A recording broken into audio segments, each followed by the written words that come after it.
Всем привет! Сегодня я расскажу, как я вязала такой кейп-пончо.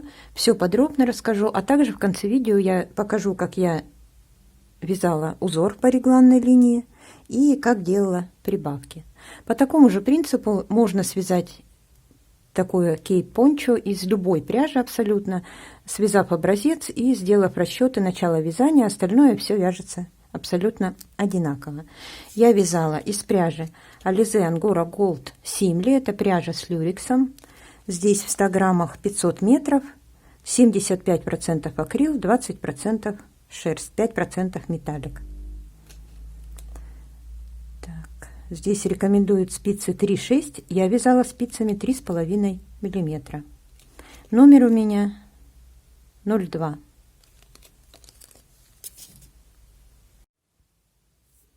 Сначала я расскажу общий порядок вязания, а затем уже все по петлям и рядам.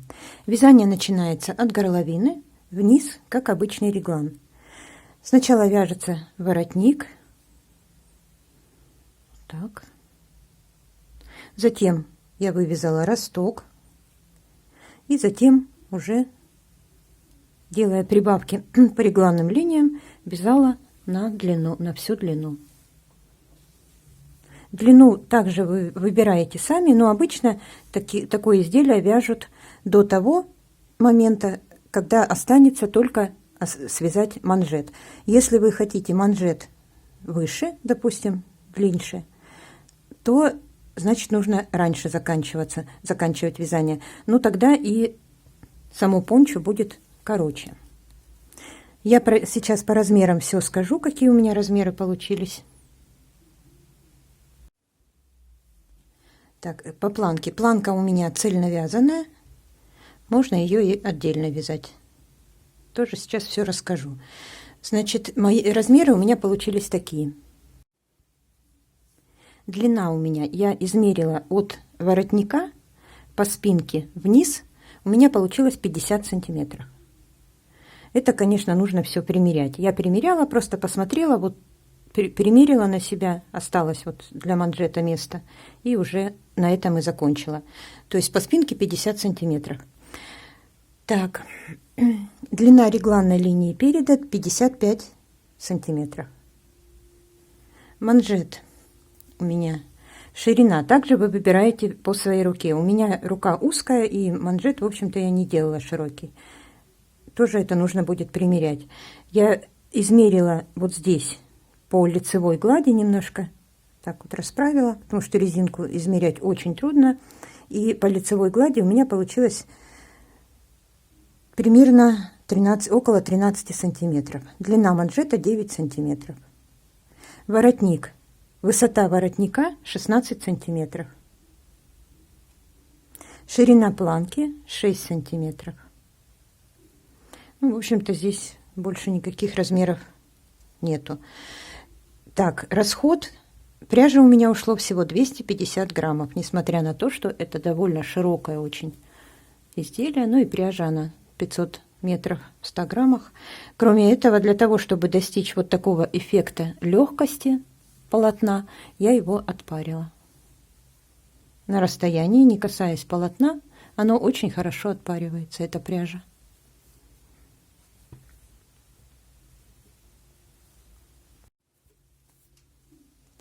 Итак, перед началом вязания нужно связать, как обычно, образец и определить свою плотность вязания. Затем рассчитать само начало вязания, а дальше все вяжется так, как я сейчас расскажу. Расчет делается такой же, как при обычном реглане. Я уже подробно рассказывала в своих видео, не в одном, можно посмотреть, я оставлю ссылку по жакету «Океан», я точно так же рассчитывала и в этом случае. Значит, в моем случае распределение петель такое.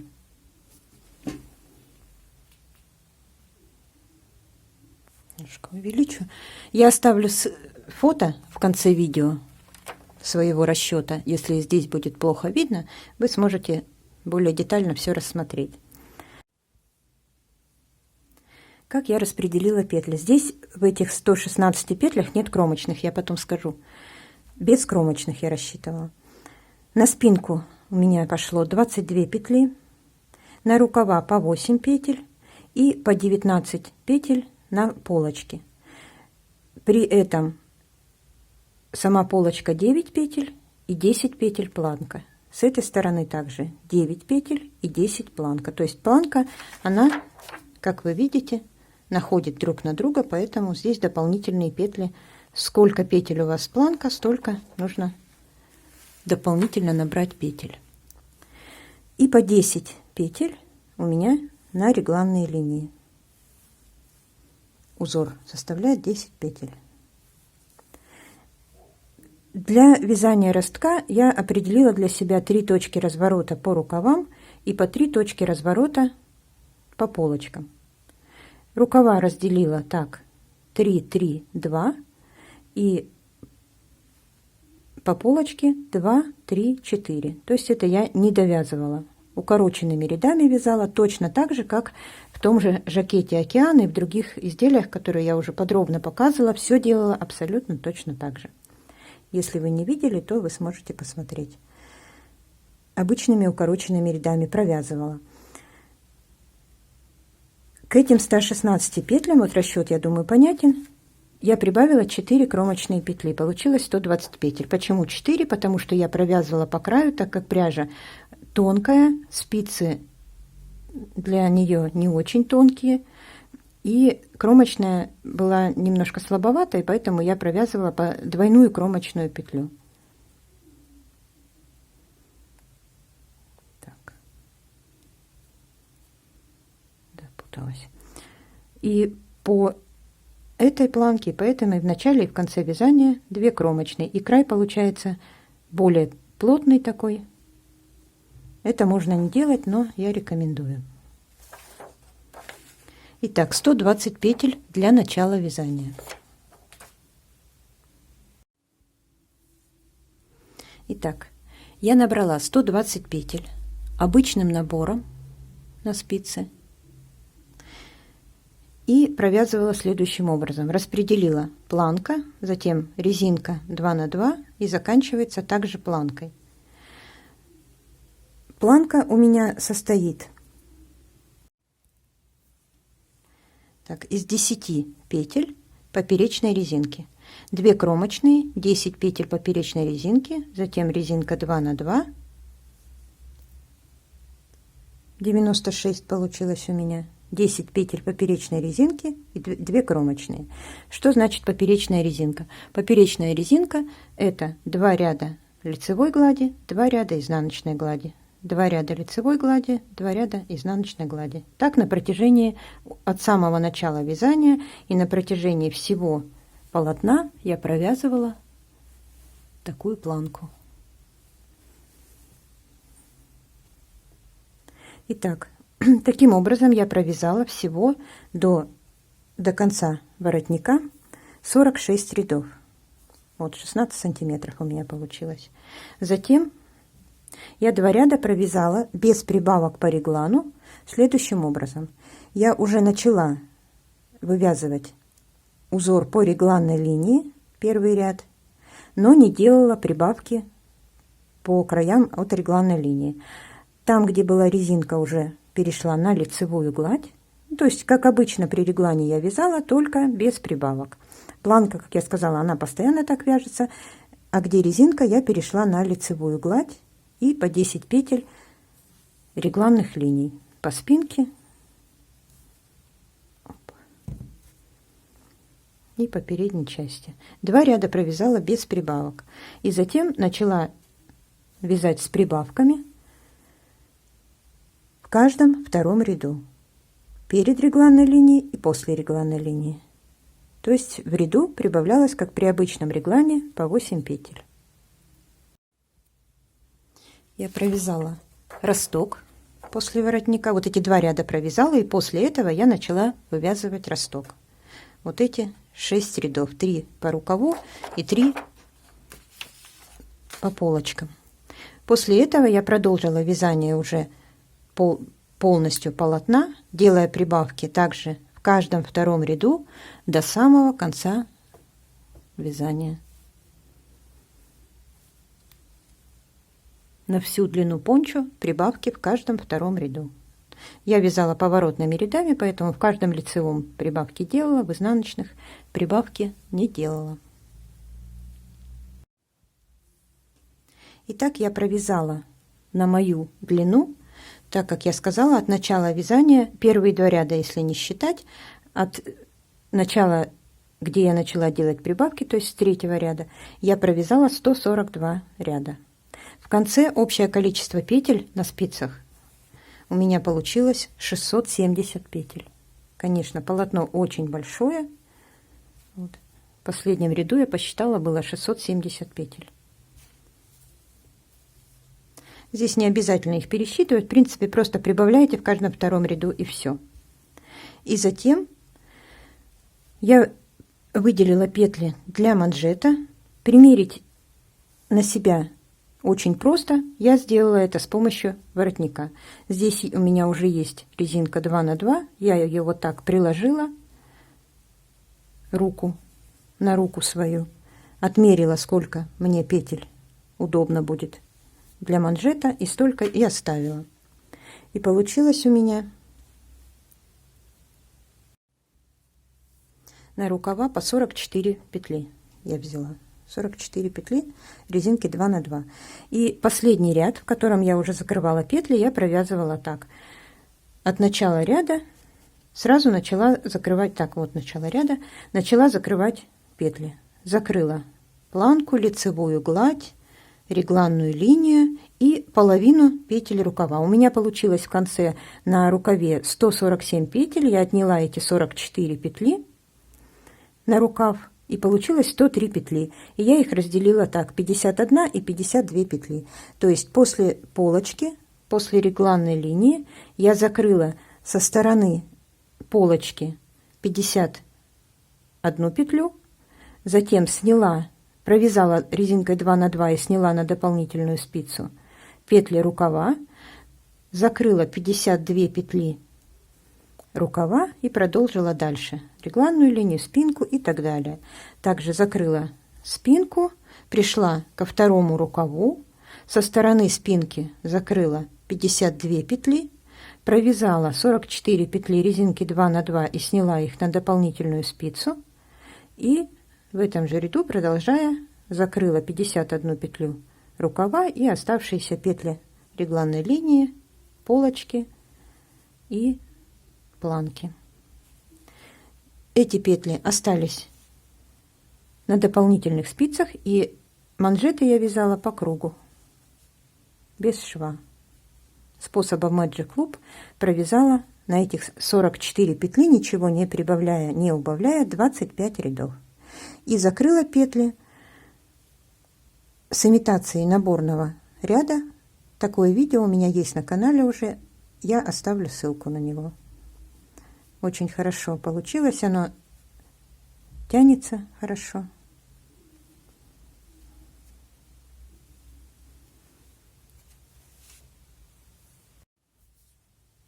Что касается петель, отверстия для пуговиц я делала в каждом 20-м ряду,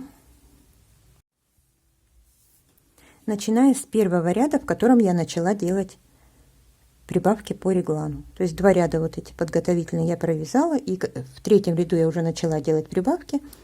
Ну, я начала это считать первым рядом вязания. И в этом же ряду я сделала первую петлю. Затем в 20-м, в 40-м, в 60-м, в 80-м, в 100-м и 120-м. Всего у меня получилось 6 отверстий, 6 пуговиц. Можно их делать меньше, пореже делать. Ну, мне захотелось так. 6 пуговиц. Вот такие пуговицы у меня выбрала, стеклянные, под янтарь. Можно кнопки поставить. Это уже кому как нравится. На этом вязание было закончено. Как вы видите, все очень просто. Это проще, чем связать обычное изделие регланом. Здесь даже не нужно вязать подрезы, рукава. Здесь оно остается свободным. И, в общем-то, очень комфортно сидит такое изделие. После того, как я связала манжеты, я пришила пуговицы и постирала свою пончо. Стирала я в стиральной машине на быстром режиме, у меня это 15 минут.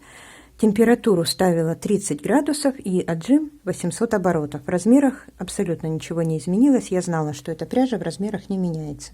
До этого я отпарила, до стирки. Сначала я отпарила немножко, потом постирала и потом чуть-чуть еще по краям. Вот здесь, когда вязала, лицевая гладь, она неплохо так закручивалась. После отпаривания все хорошо расправилась. Здесь можно, конечно, и резинку по нижней части связать, но мне хотелось именно вот такой воздушности, поэтому я закрыла петли обычной протяжкой. Здесь по лицевой глади я закрывала обычной протяжкой. Если на рукавах, как я сказала, закрывала с имитацией наборного ряда, то здесь просто протяжкой, чтобы край такой получился. Здесь, в принципе, он сильно эластичный не нужен, так как полотно, оно ровным полотном лежит. И этого вполне достаточно, такой край. Если хотите резинкой заканчивать, так как начинали воротник, то лучше, конечно, будет закрыть с имитацией наборного ряда. Если лицевой гладью, то достаточно простой протяжки.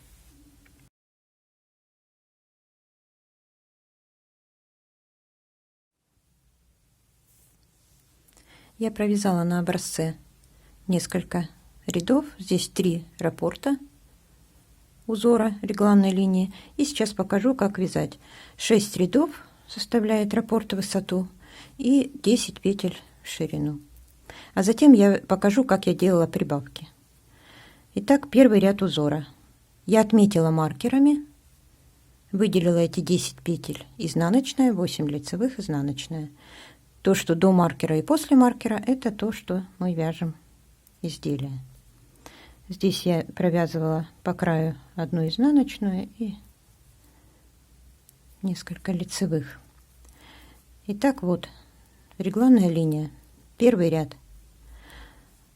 1 изнаночная, 8 лицевых. 1, 2, 3, 4, 5, 6, 7, 8. 1 изнаночная. Все, это первый ряд.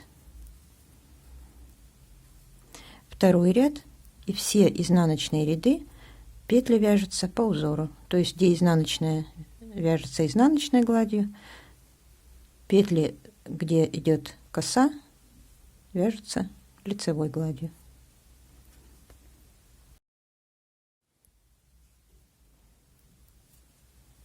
Я провязала второй ряд, теперь третий ряд. Третий ряд вяжется аналогично первому. Изнаночная, 8 лицевых,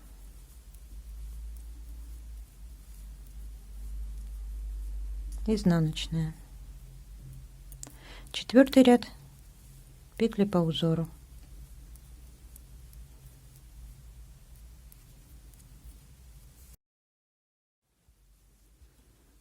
Пятый ряд. Это единственный ряд из 6, в котором будут перекрещивания вывязываться. Значит, изнаночная петля вяжется изнаночной, и следующие 8 лицевых петель по 4. 4 петли перекрестить с наклоном влево, 4 петли перекрестить с наклоном вправо, то есть внутрь.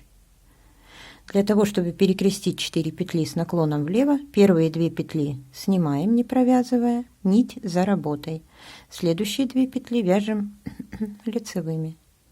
Перед работой возвращаем 2 провязанные петли на левую спицу, снимаем все петли со спицы, придерживаем их и на правую спицу переносим провязанные петли. Вот перекрестили. И теперь снятые петли также вяжем лицевыми. Все, вот перекрестили влево. Следующие 4 петли перекрестить с наклоном вправо. Для этого нить перед работой, снимаем 2 петли на правую спицу, не провязывая, 2 лицевые, за работой возвращаем 2 петли на левую спицу, Снимаем со спицы все 4 и 2 провязанные возвращаем на правую спицу. Вот тоже перекрестили, 2 снятые петли, которые были не провязанные, провязываем лицевыми. И последняя изнаночная петля. Вот. Перекрестили 2 петли влево, 2 петли вправо. Все это также точно повторяется на протяжении всей регланной линии. 6-й ряд, все петли по узору, там где изнаночная, изнаночная, где лицевые, лицевые. И повторяются с первого ряда эти 6 рядов. Так, теперь сейчас я изнаночный провяжу ряд и покажу, как я делала прибавки. Итак, прибавки я делала из протяжки. Можно сразу делать перед регланной линией прибавку, но я отступала 1 лицевую петлю. То есть вот у меня начинается регланная линия с изнаночной петли и рядом крайняя лицевая. Эту петлю я тоже относила к регланной линии, то есть не здесь прибавляла. Сейчас покажу. Так, кромочная.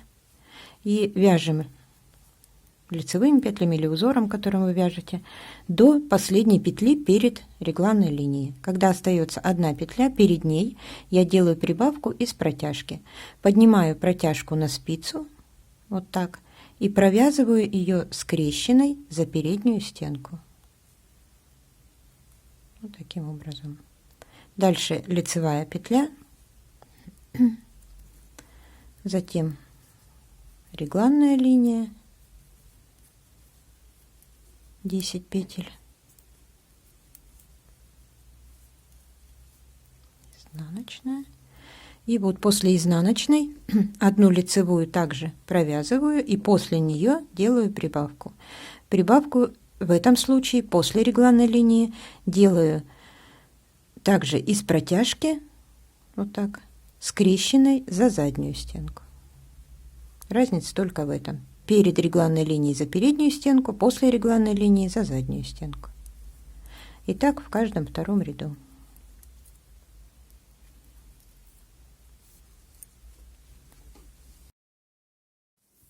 На этом, в общем-то, все.